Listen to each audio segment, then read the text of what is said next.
Channel 67 Soldier Support. The Columbia County Fire Department lending a hand to upgrade the home of a local veteran. Also ahead, South Carolina lawmakers have signed the Intimate Images Act into law. We'll have details.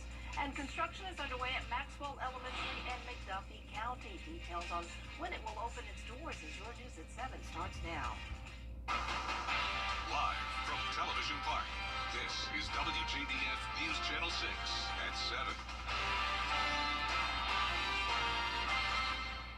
Good evening, everyone. I'm Dee Griffith. Thanks so much for joining us. Coverage you can count on begins with a local veteran injured in combat and his family are getting a home of their dreams with the help from a nonprofit and local firefighters. Isabella Moody has their story. He was injured, double amputee in 2017. So his wife also is a veteran, and she was a Marine firefighter. So that makes it unique for our situation. A Soldier's Journey Home is a nonprofit that helps build these homes for injured veterans throughout the nation. This is a 100% mortgage-free home.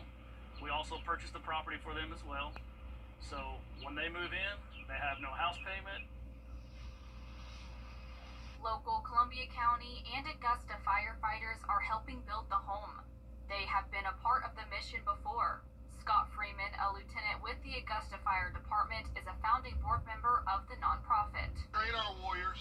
We send them off, right? They come back however they come back. We don't teach them to be civilians again. Some of the people we built for were just beyond living in a truck, homeless.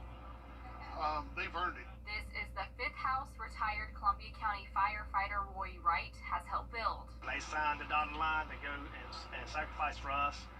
So this is just my way of helping, being a part of something to give back. Just cool to be part of something here locally to help out a local veteran. A Soldier's Journey Home builds one house a year.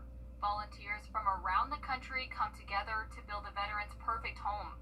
But they do not want to just leave them after everything is all said and done. We are here for about 18 to 20 days. The house itself starts, and we do it in 14 days. And then we have a huge footprint here, and then we're gone.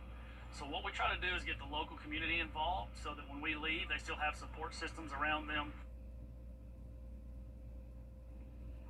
This is the nonprofit's 11th build and first build in Georgia. You can find more information on A Soldier's Journey Home.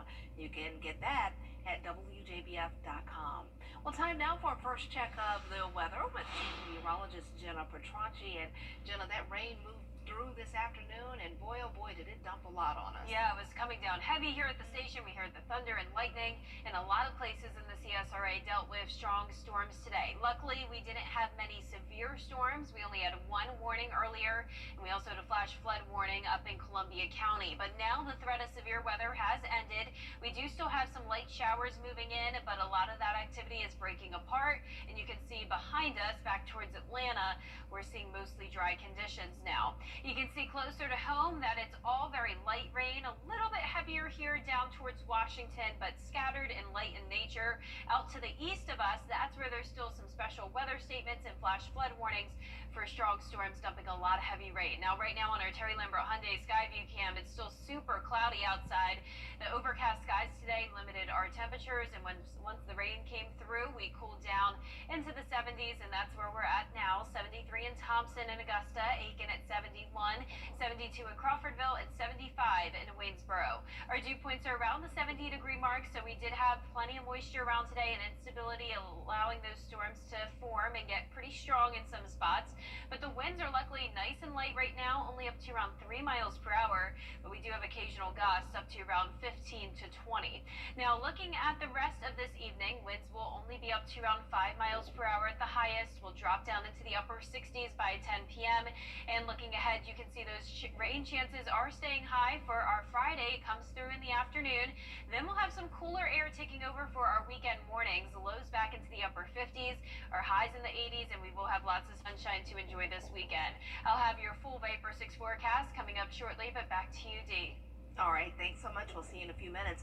The group reviewing Augusta's charter is narrowing down the most important. The Richmond County Sheriff's Office is implementing a new safety plan for downtown Augusta.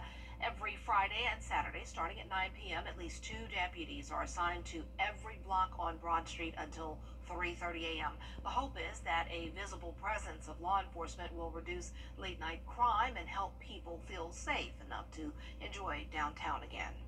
Give folks the confidence that they can come back downtown and enjoy themselves. Bring their families and know that they'll be safe. Out-of-town visitors come into Augusta and enjoy the downtown area and know that they'll be safe as well. And so far, it's went really well. We've had a lot of good feedback from the community. We run into folks down there throughout the weekend. They tell us how safe they feel, and they're happy that they're able to come back downtown and enjoy the downtown area. During the day, community safety officers will also patrol the area and report potential issues. In Columbia, the governor held a ceremonial bill signing of a law. Caroline Yaffa. McDuffie County making lots of progress on a new state-of-the-art elementary school. They held a groundbreaking last year and expected to finish construction this week, but Hurricane Helene and winter storms pushed back the timeline by 2 weeks. Crews working to get the project back on schedule. The school leaders say despite the setback, they are planning to open the new J.A. Maxwell Elementary School in time for the upcoming school year. We are right now planning to have our teachers in the next couple of weeks. It's important to our district that the faculty and staff of this school see their building first. And then after we begin the move-in process in mid-June, we will be announcing a community ribbon cutting, but that has not been officially scheduled as of yet. When finished, the school will have an outdoor classroom, a full-sized gym, and 4 science, technology, engineering, and mathematics labs for pre-K through 3rd grade students. Early voting is underway in an election that... The severe threat tonight is now over, but as we go into our Friday afternoon, we'll have another chance of strong to severe storms. But when will we finally dry out? I'll have the answer right after this break. Tell me something about your side.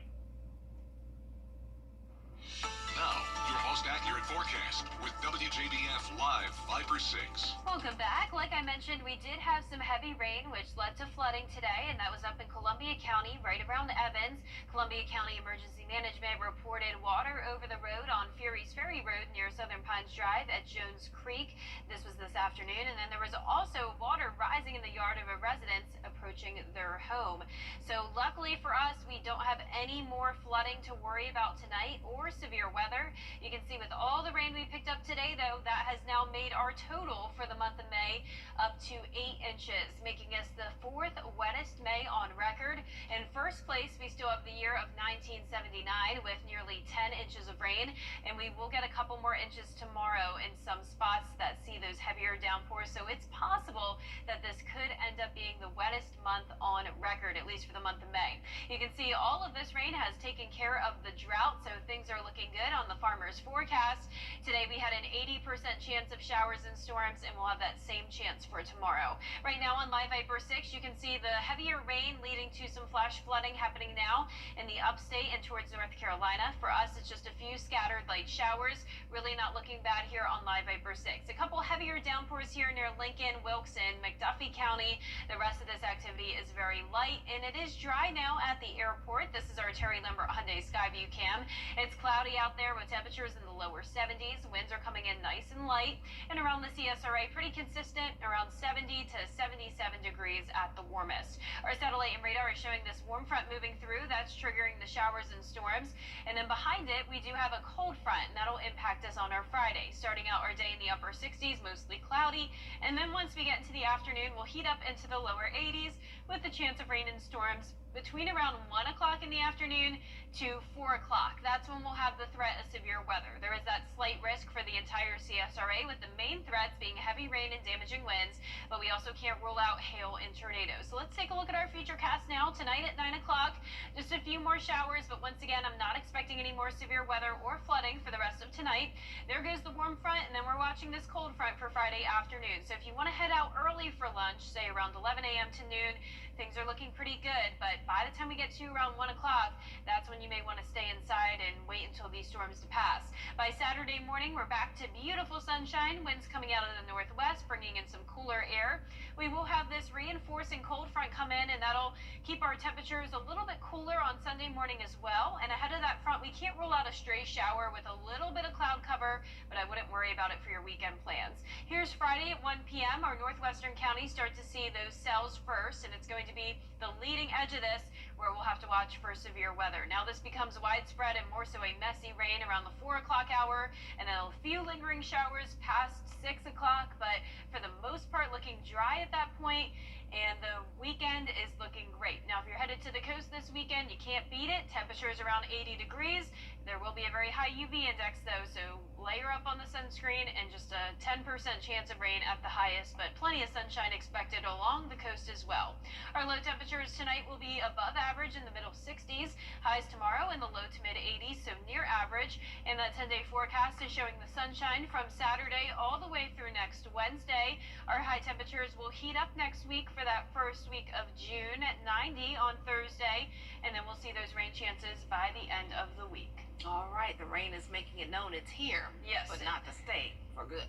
Yes, starting out June nice and sunny. Good, thanks. Still ahead, the MLB is investing in professional women's softball. We'll have details on the announcement after the break.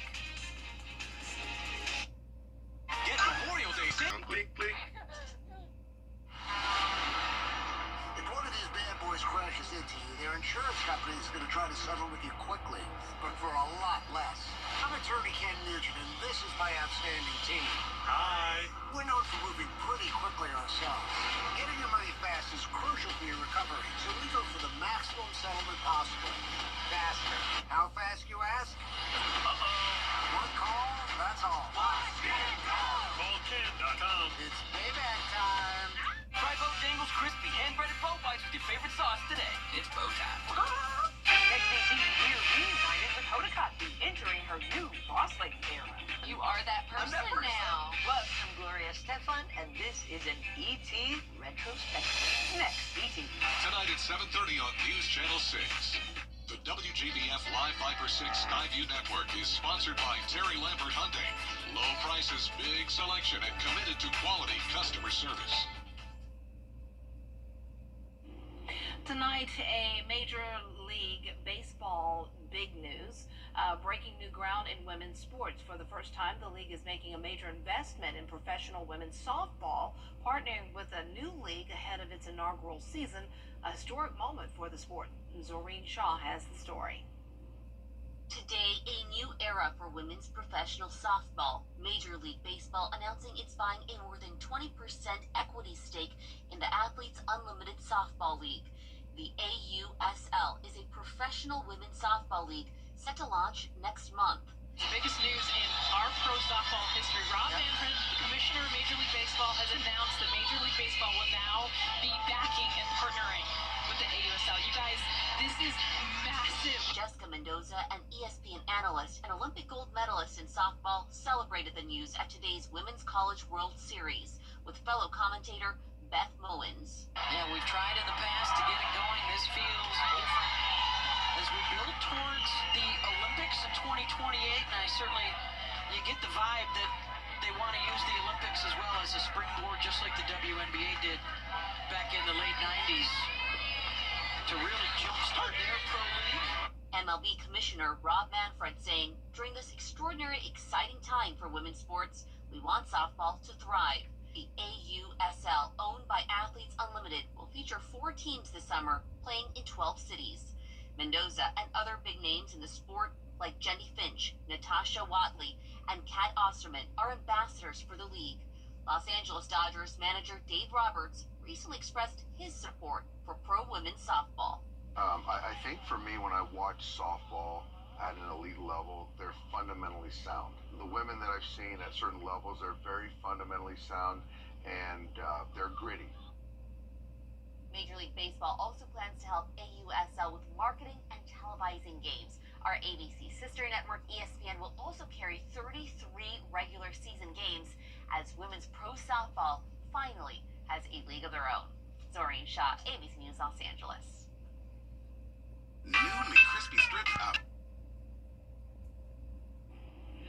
The Low CC Laney class of 1960 celebrating 65 years.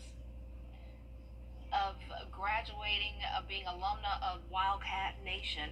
Classmates gathered for dinner and fellowship and reminisced about their days on Laney Walker Boulevard, known as the Boulevard. Way to go, Wildcats. Wow, 65 years. That is really impressive. That is amazing. Oh, wow. LCL, class of 1960.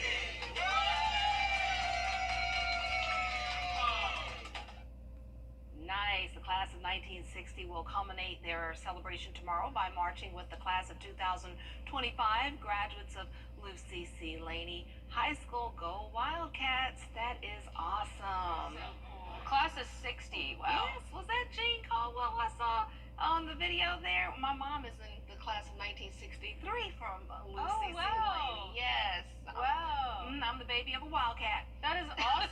So her 65th reunion will be coming up That's soon. right. And you know, Laney, they go hard. That alumni group is amazing. So congratulations. Congratulations. So thanks so much for joining us tonight. Have a great and safe evening. We'll see you later.